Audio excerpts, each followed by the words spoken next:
Assalamu alaikum viewers and welcome to my channel Study Law with Bushra. So in today's video we are going to discuss the topic of FIR, First Information Report. But before starting the discussion, I request you all to please subscribe to my channel and don't forget to press the bell icon for latest updates. Do share this video with your friends and don't forget to comment your feedback. So let's move towards the discussion. First Information Report FIR. The concept of FIR is explained under section 154 of CRPC. CRPC का section 154 क्या कहता है? Information in cognizable offences.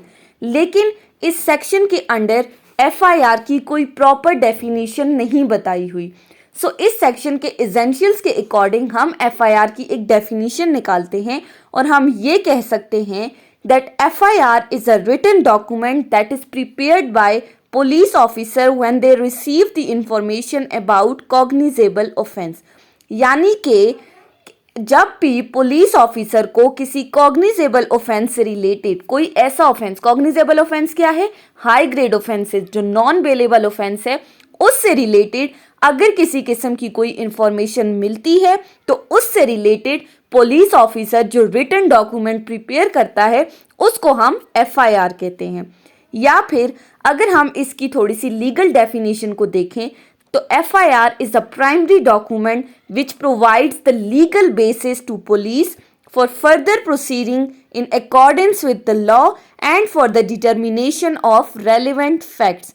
यानी कि कोई भी ऐसा document जो लीगली पुलिस को ये अथॉरिटी देता है कि वो अकॉर्डिंग टू लॉ वो फर्दर इन्वेस्टिगेशन करे. किस से रिलेटेड वो इन्वेस्टिगेशन करे? ताकि वो उस सिचुएशन से रिलेटेड जितने भी रेलेवेंट फैक्ट्स हैं, जितने भी ऑथेंटिक फैक्ट्स हैं उनको डिटरमाइन कर सके. ये FIR की थोड़ी लीगल सी डेफिनेशन थी. लेकिन सिंपली हम क्या कह सकते हैं कि कोई भी ऐसा रिटन डॉक्यूमेंट जो पुलिस ऑफिसर बनाता है जब भी उसे कोई भी कॉग्निजेबल ऑफेंस से रिलेटेड इंफॉर्मेशन मिलती है. तो अब अगर हम सेक्शन 154 के अकॉर्डिंग FIR के कुछ एसेंशियल एलिमेंट्स निकालें या FIR के कुछ इंग्रेडिएंट्स देखें तो सेक्शन 154 क्या कहता है? एवरी इंफॉर्मेशन, कोई भी ऐसी इंफॉर्मेशन, नंबर 1. सेकेंडली वो किस से रिलेटेड होगी? वो किसी भी कॉग्निजेबल ऑफेंस से रिलेटेड होगी.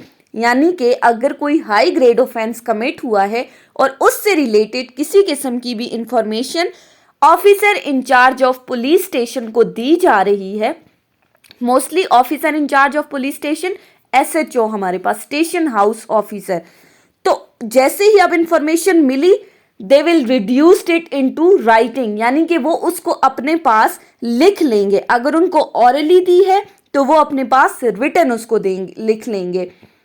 और अगर उनको रिटन दी हुई है तो तब भी वो उसे अपनी डायरी के अंदर एंटर कर लेंगे.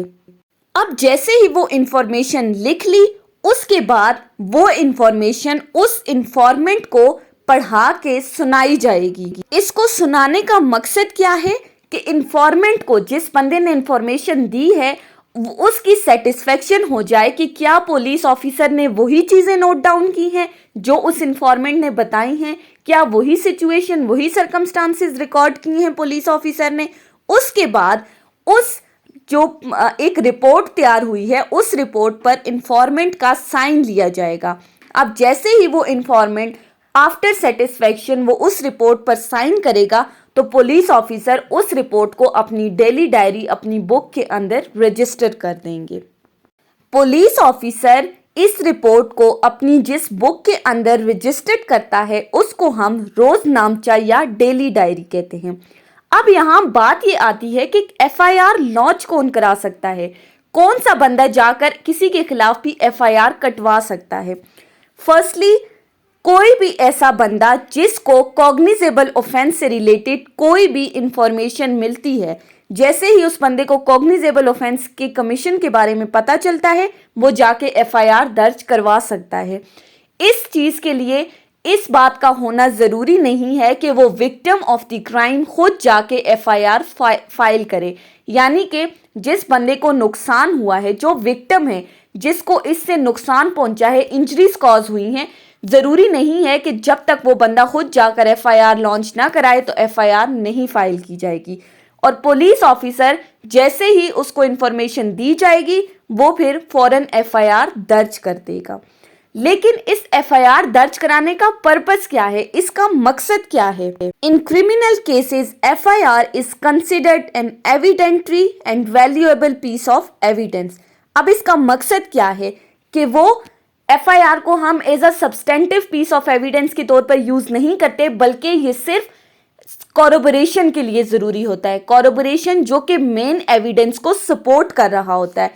सो इसका मेन पर्पस क्या है कि FIR for the purpose of corroborating oral and ocular evidence mentioned at the trial. अब हम देखते हैं कि एफआईआर को फाइल करने का प्रोसीजर क्या है। What is the procedure for filing an FIR? So section 154 of CrPC के अकॉर्डिंग कुछ इस तरह के रूल्स को फॉलो किया जाता है। सबसे पहले जब भी किसी बंदे को किसी भी कॉग्निजेबल ऑफेंस की कमीशन के बारे में कोई भी इंफॉर्मेशन मिलती है तो वो फौरन जाकर पुलिस को बताएगा and the police is authorised to write it down. Secondly, अब जैसे ही उस बंदे ने इंफॉर्मेशन पुलिस को दी, वो डिमांड करेगा कि जो इंफॉर्मेशन पुलिस ने राइट डाउन की है वो उसको पढ़ाई जाए, वो उसके सामने पढ़ी जाए। क्यों? ताकि इंफॉर्मेंट को ये सेटिस्फेक्शन हो कि क्या जो बातें उसने पुलिस को बताई हैं पुलिस ने वही बातें रिकॉर्ड की हैं या नहीं। उसके बाद जैसे ही पुलिस ने इंफॉर्मेशन रिकॉर्ड की एफआईआर रजिस्टर्ड में, तो फिर इंफॉर्मेंट यानी कि जिस बंदे ने इंफॉर्मेशन दी है वो उस पेपर पर साइन करेगा। लेकिन वो सिग्नेचर कब होगा? After verification of the by the इंफॉर्मेंट, after satisfaction of the इंफॉर्मेंट। उसके बाद अगर कोई बंदा लिखना या पढ़ना नहीं जानता तो उस सूरत में वो क्या करेगा कि वो अपना लेफ्ट थंब इम्प्रेशन उस एफआईआर की रिपोर्ट पर लगाएगा, वो अपना अंगूठा लगाएगा। अब जैसे ही इंफॉर्मेंट ने साइन कर दिया या अपना थंब इम्प्रेशन लगा दिया, इन केस वो इलिटरेट है, तो उसके बाद वो पुलिस ऑफिसर से उस एफआईआर की कॉपी मांगेंगे। इन केस अगर पुलिस ऑफिसर वो कॉपी उन्हें प्रोवाइड नहीं करा, और ये जो एफआईआर की कॉपी है ये उन्हें फ्री ऑफ कॉस्ट दी जाएगी। सो ये कुछ स्टेजेस थे, कुछ रूल्स थे जिनको फॉलो करते हुए एफआईआर की रजिस्ट्रेशन होती है। याद रखें दैट एफआईआर की कोई एविडेंटरी वैल्यू नहीं है। एफआईआर की बेसिस पर किसी भी बंदे को कन्विक्ट नहीं किया जा सकता। No conviction is done on the basis of an simple FIR. So ये थी हमारी आज की डिस्कशन एफआईआर के ऊपर section 154 of CrPC. I hope कि ये टॉपिक आपको समझ में आया होगा। अगर आपको ये वीडियो अच्छी लगी है तो इस वीडियो को लाइक करें, कमेंट करें, चैनल को सब्सक्राइब करना ना भूलें और अपने फ्रेंड्स के साथ ज़रूर शेयर करें। Thank you so much for watching. अल्लाह हाफ़िज़।